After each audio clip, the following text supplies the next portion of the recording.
Hello. Magandang morning sa inyo lahat. Live here from San Francisco.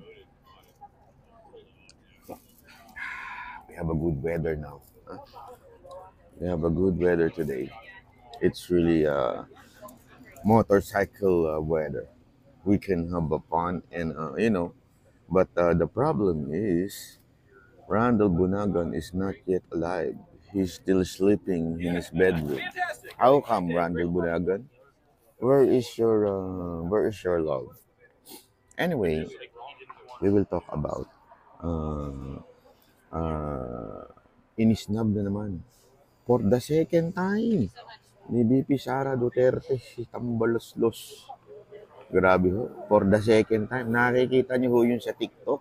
Ang bihirang buhay ere. Yan talagang dinaanan harap-harapan. Talagang dinaanan po niya harap-harapan si Tambo. Sabi niya, "Uy, naku ng wewe." Feeling ko parang kung malapit-lapit lang yung camera, parang tinawagan niya pa. Tinawagan niya pa sa ano, si BP Sara pero wala talaga. Wait lang ha.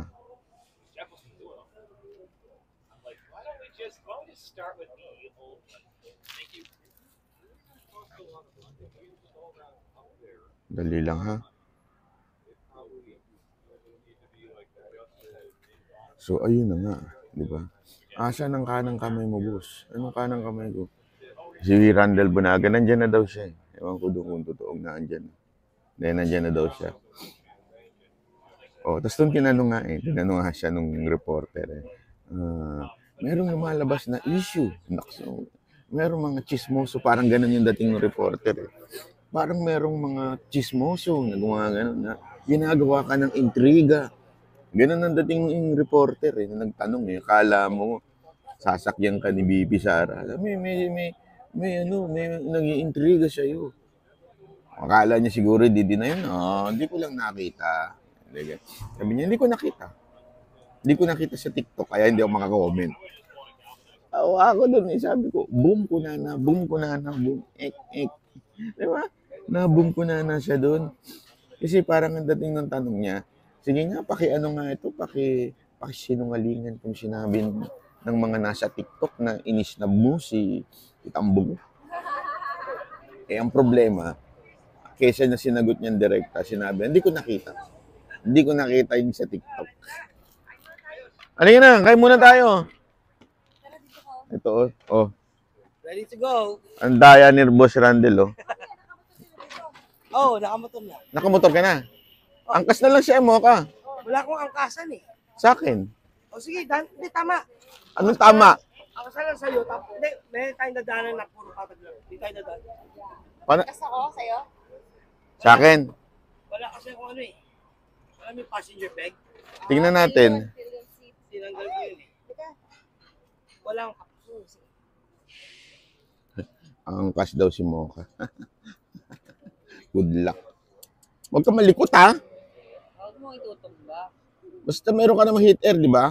Grabe ka naman. Ayosip ka.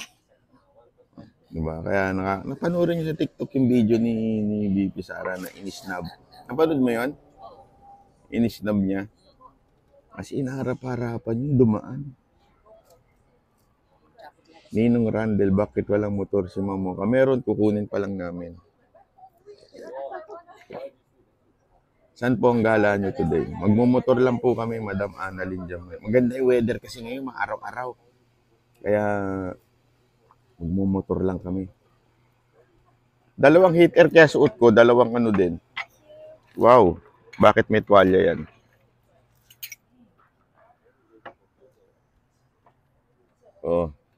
Yan ang tinatawag na Omelay. Sabi nila, ano daw, huwag banggitin yung T. Omelay. Omelette. And fruits.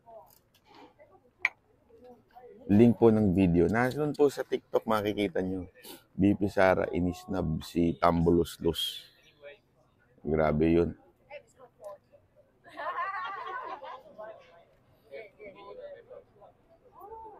Oh. Safety security vlog, uy. Sino yan? Si Kuya Alfredo. Oo nga, si Hi, Alfredo. Sir Alfredo. Ako bati ako.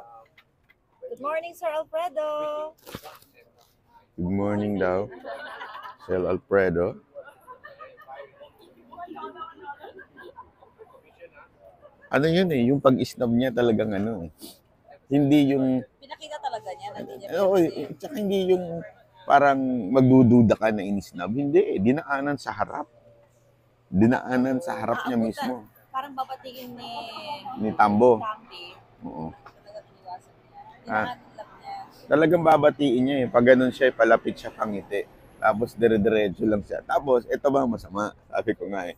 Okay lang sana kung walang binati si VP Sara, di ba? Binati lahat. Binati niya lahat. Nag-effort siyang lapitan lahat ng opisyal. Ganon kakatindi, sabi ko. Pag hindi ka pa naman nakahalata. Pinipikon niya si ano eh, si Tambo. Nako, abangan natin yung Tambi. ni Tambi. Ba't Tambi? Tambi daw. Abangan natin yung sigurado ko gagantihan si Tambi.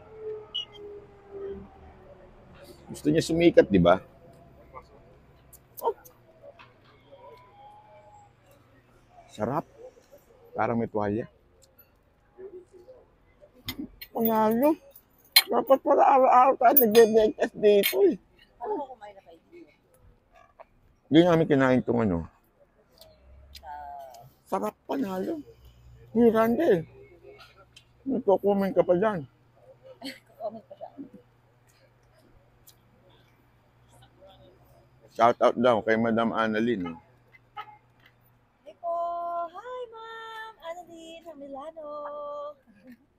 Target daw tayo ulit, target.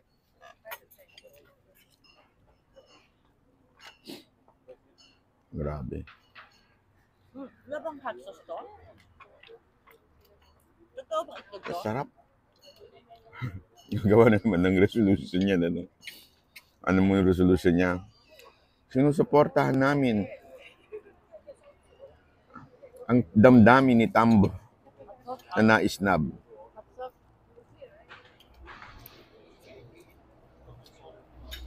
Panorin niyo ako.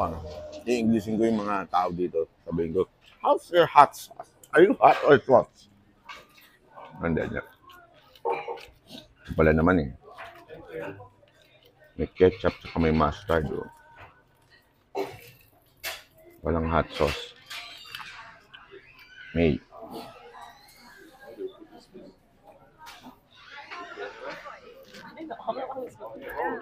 Do you want hot sauce or just ketchup? Tabasco. There's no Tabasco.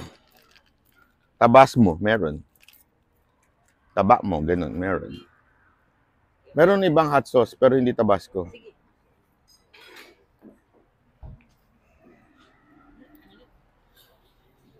Vitamin.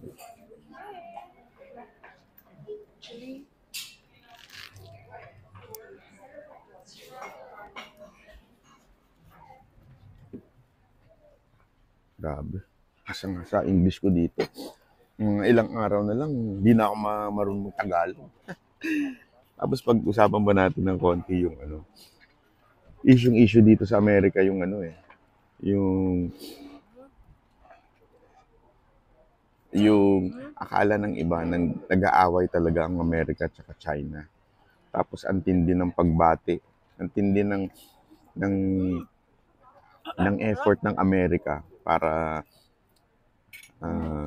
bigyan ng ano ng pansin si Xi Jinping na nandito. Samantalang tayo hindi hinarap ng presidente, di ba? Kakahiya. Hindi yan nakakaya doon. Hindi nakakaya doon si Marcos. Ang nakakaya doon. Tayo mga Pilipino, na asang-asa na kapatid natin, brother natin tong Amerika. Diba? Asang-asa tayo na we're so ganun, no? Tight, we're tight. Tapos doon sa APEC, hindi mo lang tayo hinarap ng presidente ng Amerika. Lalapitan ko sana eh. Sasabihin ko, how come? How come you didn't, ano? Pero yung presidente ng China, na si Xi Jinping, ilang beses niyang nilapitan, ilang beses niyang kinausap. Diba? Pambihira, oo. Nakakatawa, sobra. Nakakatawa. Paano na ngayon yung bentahin natin? Nagigirahin natin ng China. Paano na yung mga... Ang ganda nga nung sinabi ni Spokes Spokes Roque. Kasi lalong-lalo na yung mga daldal ng daldal dyan, yung mga may ingay dyan. Diba? Kamusta na Jonathan Malaya? Yung mga madadaldal dyan. Na, ang problema kasi, iba yung polisiya ni Pangulong Marcos eh. Ang ganda ng polisiya niya na friends to all. Yun ang paulit-ulit niya sinasabi. Oo, pati si Marcos sinabi niya yun. Sabi ni Roque, sinabi niya yun na hindi natin dapat awayin ng China. Tapos, hindi ko maintindihan. Itong mga spokesperson, hindi naman tinukoy ni Roque kung sino itong spokesperson na.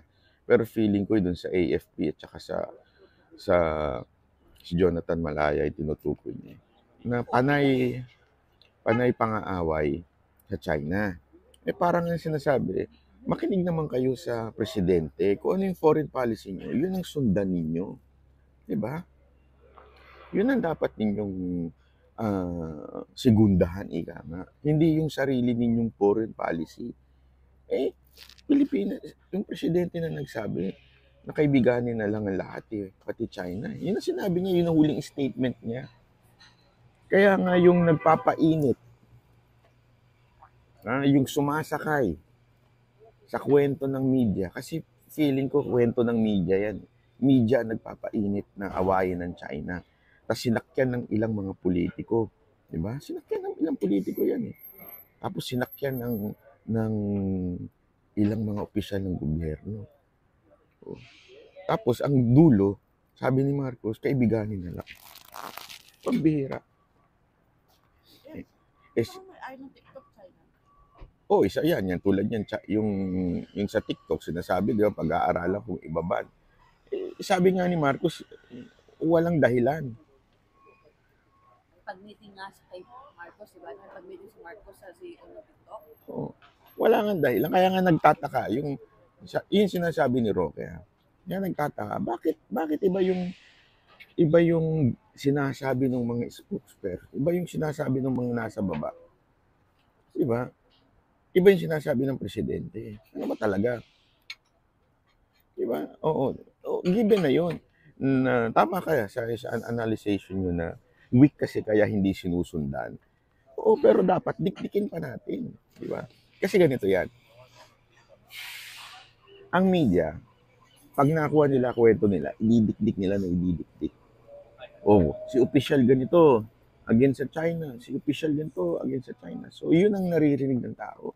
Against tayo sa China, against tayo sa China. Kaya namang social media, pag narinig natin yung presidenteng sinabi na kaibiganin, yun dapat ang i-follow up natin. Kaibiganin. Kasi minsan, palakasan ng boses eh. Ang lakas ng boses ng mga walang mainstream media. Hindi ko alam kung anong interest nila. Gusto nilang girahin ng China. Tayo, dapat ano natin yun. Isigaw natin.